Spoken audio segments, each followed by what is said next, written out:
Il y a quelque chose dans ton âme et dans ton cœur qui fait que tu rates les saisons de ton mariage, qui fait que tu rates les saisons de travail, qui fait que tu rates les opportunités. C'est ça le problème. Il ne faut pas dire, oh Dieu, j'ai raté, ramène-moi un autre frère. Non, Dieu est fatigué de te renvoyer les frères. Ok? Tu es malade, tu as besoin que le sang de Christ vienne laver, vienne purifier. Et ça, pour être lavé, il faut t'exposer. C'est une prière dans laquelle il faut t'exposer. Il faut t'humilier. Et il faut dire, Seigneur, je souffre de quelque chose. Viens me guérir. Viens me guérir. Viens me guérir. Et son sang. On a lu le passage, la Bible dit, nous sommes purifiés par son sang. Et il est dit, il parlait de marcher dans la lumière. C'est-à-dire, la lumière va jaillir. Tu vas commencer à être éclairé. Utilisez le sang pour vous purifier. Utilisez le sang pour que Christ vous purifie. Par le sang, j'ai accès à Dieu.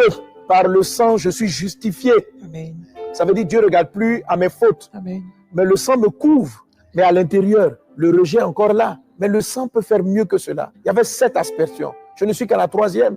Et la 3e, elle vient pour purifier. Et la prière que je fais à ce niveau est différente de celle du pardon, est différente de celle de la justification, est différente de celle par laquelle je fais les moyens. Là, ce que je fais, c'est une prière de purification. Père, me voici devant toi. Sonde mon cœur et mes reins. Et tu sais qu'est-ce qui m'a rendu, qui a fait que j'ai perdu ceci ou j'ai perdu cela. Alléluia. Amen, amen. Et Dieu va faire quelque chose. Il y a un passage. Donc, Annabelle, tu as cessé ta saison maintenant? Oui, papa. Ce qui est extraordinaire, c'est qu'en venant sur Paris, dans la voiture, mon mari et moi, on se demandait comment rattraper les saisons, les années perdues, les saisons perdues. On parlait du message que tu avais donné et on se demandait, mais qu'est-ce qui fait que quelqu'un rate et comment est-ce qu'on peut rattraper? Et on se donnait des bribes de réponses comme ça. La réponse, c'est que c'est Dieu qui contrôle les saisons, amen. C'est Dieu qui les ramène. Amen. Alléluia. Tu vas me lire Deutéronome 29, verset 4. Tu vas commencer au verset 3. Deutéronome chapitre 29, verset 3, verset 4. Les grandes épreuves que tes yeux ont vues, ces miracles et ces grands prodiges. Mais jusqu'à ce jour, l'Éternel ne vous a pas donné un cœur pour comprendre, des yeux pour voir, des oreilles pour entendre. Amen. Et si on continue, je t'ai conduit pendant 40 années dans le désert, tes vêtements ne sont pas usés, etc. C'est-à-dire, ce matin, je méditais sur ce passage, il dit, le Seigneur ne t'a pas donné. Donc Dieu est celui qui donne dans sa grâce un cœur pour comprendre, des yeux pour voir, des oreilles pour entendre. Amen. Il dit, jusqu'à ce jour, Jésus a dit quoi? La visitation est là, mais elle est cachée à tes yeux. Donc tu ne la vois pas. Tu ne vois pas que c'est cet homme, c'est ce travail, c'est cette visitation. Donc les visitations ne sont pas parties. Elles sont là, mais seulement elles sont cachées à tes yeux. Je demande pardon, je viens au moyen du sang, je demande pardon. J'ai accès, je suis justifié. Ça me permet de présenter ma requête et de devenir vers Dieu pour dire ce qui a fait que j'ai manqué les saisons précédentes, purifie-moi. 6e chose, c'est l'expiation. L'expiation, je vais traiter cela parce que c'est plus profond, c'est plus que purifier. Expier, c'est expuger, c'est... Là, ça va traiter avec des réflexes de malédiction, d'autorité, de forteresse mentale qu'il faut extirper de l'âme d'une personne pour qu'elle arrive à saisir la saison. Que Dieu te bénisse abondamment. Amen. Amen. Amen. Donc, comment est-ce qu'on ramène une saison qui est perdue, qui est partie? C'est possible. Amen. Parce qu'elles ne sont pas réellement parties. Ton mariage n'est pas réellement parti. La Bible dit, Dieu ne se répand pas de ses dons. Ce qu'il t'a donné, il ne le retire pas. Il ne se répand pas de ses grâces. Quand il te donne, il te donne. C'est que seulement, à un moment donné, étant donné que tu es endurci, il t'aveugle. Pap, tu ne vois plus rien. Amen. Mais aujourd'hui, Dieu fait grâce à quelqu'un. Dieu fait miséricorde à une personne et tes yeux s'ouvrent à cause de ses faveurs. Quelqu'un peut acclamer Jésus. Alléluia. Je prie pour la restauration de la visitation, la guérison de tes yeux. Amen. Ne manque pas. Les autres éléments sont très importants. Sont très, très, très, très importants. Amen. Des aspects de cette effusion du sang de Jésus sont très, très importants. Alors, on va s'arrêter là et puis faire mes dernières annonces. Voilà. Joseph, ça va? Ça va très bien, papa. Tu as compris le message du jour? Très bien, très béni. Ça va tout le monde? Ça va, papa. Comment je rattrape une saison, une visitation perdue? J'ai raté quelque chose. Le sang traite avec beaucoup d'événements passés. Parce que ces événements-là, il y a eu des causes, il y a eu des raisons qui se sont produites, il y a des choses qui sont faites, qui ont été faites. Le cœur de Dieu a été attristé. La Bible dit que lorsque Jésus est arrivé devant Jérusalem, il a pleuré. Et il a dit, si tu connaissais le temps. Donc si Jésus a pleuré, demande-lui pardon. Demandons pardon, demandons grâce et miséricorde au travers du sang. Dieu t'a envoyé ton bébé, tu n'étais pas à ta place. Tu as prié pendant des années pour avoir ton mariage. Il envoie le frère, tu es gonflé, tu es orgueilleuse, là, tu fais ton petit malin. Bref, il s'en va. Dieu n'est pas ton petit camarade. Voilà, tu n'es pas venu encore. Je suis fatigué de m'envoyer mon mari. Il me dit, mais moi, ça fait 3 types, je t'envoie, tu me fatigues. Ma fille, j'ai d'autres sujets sur la tête. Si tu ne peux pas te marier, il faut rester célibataire. Hein? Donc, tu n'as pas connu le temps où tu as visité. Mon frère, tu n'as pas connu le temps. Il t'a envoyé Maïmouna. Maïmouna, aujourd'hui, c'est marié. Il t'a envoyé Antonine. Antonine est mariée. Il t'a envoyé Ferrantine. Ferrantine est... Et puis, tu es là encore. Oh, je vais me marier, je vais me marier. Tu as raté ta saison. Tu as raté ta saison. Donc, il ne faut pas faire de la non. Quand elle va venir, je vais reconnaître. Toi-même, tu sais dans ton esprit que tu as raté la saison. Quand quelqu'un a raté la saison, lui-même sait qu'il a raté la saison. Donc, il ne faut pas être orgueilleux. Il faut venir au moyen du sang. Deuxième aspersion, Romains chapitre 5, prends Romains chapitre 5, verset 9. Et puis là, tu vas prendre 1 Jean 1, 7. Romains 5, 9, 1 Jean 1, 7. C'est comme ça on prie, hein? C'est comme ça on réactive les saisons, la visitation. Romains chapitre 5, verset 9. À plus forte raison donc, maintenant que nous sommes justifiés par son sang, serons-nous sauvés par lui de la colère. Amen. Amen. Donc, Dieu t'a visité, il est triste, il est désolé. Donc, comment est-ce qu'on est sauvé?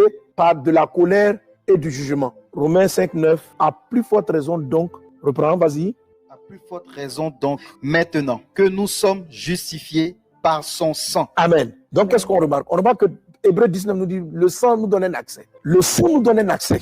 Mais le sang aussi nous justifie. Amen. Donc, tu vas prendre une deuxième expression. Tu as eu accès à papa, mais le Père n'est pas très content de ton attitude. Le Père n'est pas très content de ton attitude. Accéder, dire, est-ce que je peux rencontrer, passer son logo? Ça, c'est l'accès. Au moyen du sang, j'entre dans la maison. Mais ça ne veut pas dire que on va pas te chicoter encore. Ça ne veut pas signifier. Donc, c'est pas parce que j'ai accès que je suis coupable d'une chose. Donc, une fois de plus, j'utilise le sang. Alors, le sang qui nous justifie, c'est la forme d'expression qu'on a vue, par exemple, avec le destructeur quand il a attaqué l'Égypte. Okay? C'est-à-dire, c'est le sang qui nous rend juste. Parce que Jésus-Christ est venu, il a porté nos fardeaux, il a porté nos erreurs. On va venir maintenant prendre sa miséricorde. On va venir prendre sa miséricorde. On ne va pas se présenter nous-mêmes devant Dieu parce que nous-mêmes, on n'est pas bien. Mais on va amener Christ avant nous. Alléluia. On va amener Christ avant nous. Oh Père. Alors, comment on est justifié par son sang? C'est cette forme de prière. Oh Papa, ne regarde pas à moi, mais vois le sang de Jésus. Je suis couvert du sang de Jésus. Je suis couvert du sang de Jésus.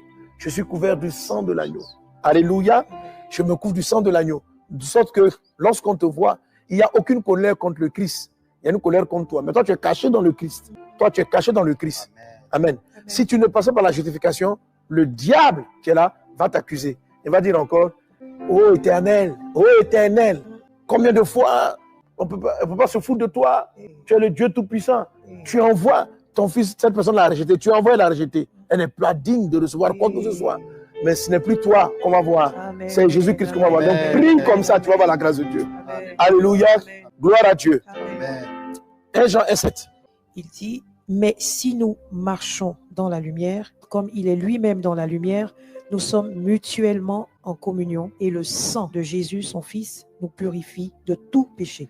Amen. Amen. Alors ici, on va toucher maintenant la notion de purification. Et c'est de là que va venir la guérison avec le quatrième effet du sang que je traiterai la prochaine fois. Donc on a la purification, on a la partie la plus puissante, une des parties les plus importantes qu'on va utiliser, c'est le volet de l'expiation. Amen. C'est plus puissant que la purification. Amen. Amen. Le sang qui expie nos fautes traite avec les gens de malédiction. En fait, ok, qu'est-ce qui s'est passé? Je suis justifié. Maintenant, on va me purifier. C'est quoi purifier? C'est laver. C'est quoi purifier? C'est rendre propre. C'est rendre pur. Quand vous êtes justifié, Dieu ne vous voit pas. Quand tu es justifié, Dieu ne te voit pas. Tu vois le Christ. Mais qu'est-ce qui s'est passé? Pourquoi, quand le frère Ferdinand est venu te voir, tu as dit non? Ou bien pourquoi tu étais timide? Pourquoi tu n'es pas allé parler à Antonine pour lui dire oui? Peut-être parce que tu es timide et que tu as peur d'échouer.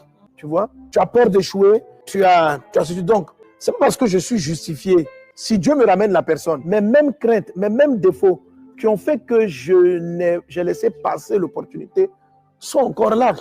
Je suis caché dans le sang de Jésus, mais ça n'annonce pas mon attitude. Okay? C'est pour ça qu'il y a cette aspersion, il y a la purification. La purification va venir traiter avec ce qui fait que je fais de mauvais choix. Et c'est ce qui s'est passé. Qu'est-ce qui fait qu'on est aveugle? Parce que Dieu, je suis justifié, Dieu dit, oh ma fille, ok, d'accord, je te pardonne. J'ai vu Jésus-Christ, ok, je le ramène. Mais quand il m'amène, le prochain qui m'amène là, tu vas les chasser encore. Pourquoi tu vas les chasser? Parce qu'en fait, c'est ta manière même de juger les événements qui est devenue problématique. Donc, tu n'as pas simplement besoin que Dieu ramène la saison. Tu as besoin que ce qui t'a rendu aveugle, que Dieu puisse traiter avec ça. Et il va traiter avec le point numéro 3, le troisième effet de l'aspersion du sang. Il y en a 7. Le quatrième, c'est l'expiation. Alléluia. Amen.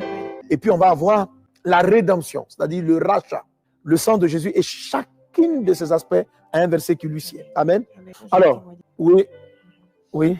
C'est extraordinaire ce que tu es en train de dire. Et en fait, tu avais annoncé une saison particulière pour moi. Je m'en souviens. Mais quand tu l'as annoncé, j'étais rempli de peur. J'étais rempli de sentiments de rejet. Et au lieu de travailler dans le sens de la saison, je remettais tout en question. Et je crois que la saison est passée. Et je voyais les saisons repasser et repasser. Mais après, j'ai senti le Seigneur travailler sur ma nature, sur cette disposition de peur et de rejet. Je me souviens même qu'une fois, tu avais prié contre le sentiment de rejet. Voilà. Et quand tu as prié pour ça, mes yeux se sont ouverts sur ce que le Seigneur m'a donné, ce qu'il veut faire. Et j'ai commencé à travailler dans ce sens. Et je crois, parce que là encore, quand tu es revenu récemment, tu as encore annoncé la saison en question. Et ce qui est extraordinaire, c'est que voilà, quand je venais... Voilà, ça c'est exactement le cas de personnes qui utilisent le sang pour pardonner. Dieu te pardonne. Le sang pour justifier, mais pas le sang pour purifier. Donc il n'y a pas de purification. Et s'il n'y a pas de purification, qu'est-ce qui se passe? On refait la même erreur. Donc on est dans un cycle. Les saisons viennent, on les laisse passer. Les saisons viennent, on les laisse passer. Pourquoi? Parce qu'on a peur, parce qu'on a du rejet, parce qu'il y a quelque chose d'anormal en fait dans notre système. Donc n'utilisez pas seulement le sang de Jésus pour avoir accès à Dieu. Le sang de Jésus va au-delà de l'accès. Et non seulement il nous donne un accès, mais il vient traiter avec la maladie. Et il faut laisser le sang venir nous guérir. Venir nous guérir. Alléluia. Matthieu chapitre 13, verset 15, on le connaît à cause du temps. Il dit car le cœur de ce peuple est devenu insensible. Ils ont endurci leurs oreilles. Ils ont fermé leurs yeux de peur qu'ils ne voient de leurs yeux, qu'ils n'entendent de leurs oreilles, qu'ils ne comprennent de leur cœur, qu'ils ne se convertissent et que je ne les guérisse. Alléluia. Amen. Donc, on a besoin de guérison. Tant qu'on n'est pas guéri, on peut toujours retourner dans des visitations. Donc, Israël n'a pas traité avec son fond, son attachement avec la loi et ses principes. Sauf que chaque fois que Dieu les visitait, ils avaient des principes qui rejetaient la visitation. Jésus leur dit, en ce jour qui t'est donné, c'était quoi leur idée? En ce jour qui t'est donné, si tu reconnaissais, ce jour qui t'est donné, c'était lui, Jésus, qui était en train de venir vers eux, qui venait pour dire, bon, Dieu ne tient plus compte des temps d'ignorance. Dieu ne tient plus compte de toutes les périodes, de tous les prophètes que vous avez tués. Je suis là, l'opportunité. Mais leurs yeux étaient fermés. Ils ont encore rejeté. Pourquoi ils ont rejeté? Parce que pour eux, Jésus venait de Nazareth. C'est ça le problème. Il a dit, est-ce qu'on peut avoir un prophète qui venait de la région de Jésus? Donc, ils étaient coincés là-dessus. Parce qu'ils ont refusé la visitation, parce qu'ils avaient des textes ou des lois qui les corrompaient. La vérité, c'est que Jésus n'était pas né en Galilée. Jésus est né en Judée. Il est né à Bethléem. Maintenant, eux, ils ont dit, mais est-ce que quelqu'un de la Galilée peut être le Messie? C'est là qu'ils ont été aveuglés. S'ils acceptaient l'annonce, Dieu aurait fait comprendre qu'en fait, Jésus même, il est né en Judée. C'est la persécution qui a fait qu'ils sont partis. Quand ils sont revenus, ils sont arrivés en Galilée. Donc, il a grandi en Galilée, mais il vient de la Judée. Mais ils ont été aveuglés par leur caractère fermé. Donc, il y a quelque chose dans ton âme et dans ton cœur qui fait que tu rates. Salut les héros, les héroïnes. J'ose croire que vous allez très bien. Par la grâce de Dieu, on n'oublie pas les bonnes manières d'aimer la vidéo, de partager afin que ça édifie des milliers de personnes. Je vous aime, je serai heureuse de vous lire en commentaire. C'était un extrait d'une prédication prêchée par le pasteur Mohamed Sanogo que nous connaissons, qui n'est plus à présenter, le pasteur principal des églises Vase d'honneur.